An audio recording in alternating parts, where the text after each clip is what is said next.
This was unearthed by a researcher at Wellesley College. What she found is that in the 1940s, doctors at the U.S. Public Health Service, a part of the U.S. government, were interested in studying syphilis and penicillin. They had penicillin. They weren't quite sure how well it worked. It was in the early days of penicillin. So they went to Guatemala, and they found some prostitutes with syphilis, and they arranged for the prostitutes to have sex with prisoners in jail and also with patients who were in a mental hospital, to infect those patients and then give them penicillin to see if it worked.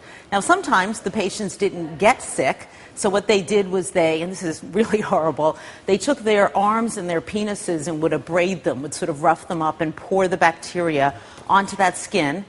And then when that didn't work, they would sometimes just inoculate into the spine. They would do a spinal puncture and give the syphilis that way. And then they would try the penicillin to see how it worked. And let me read a little bit from the apology. It's just coming, today. Hang on, this is a U.S. government we're talking about. Correct.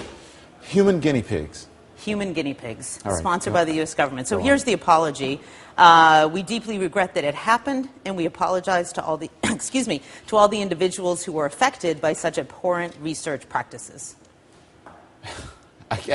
I know, it's almost like you don't know what to say. And we think about, you remember the Tuskegee Institute, the research there that they did on African Americans.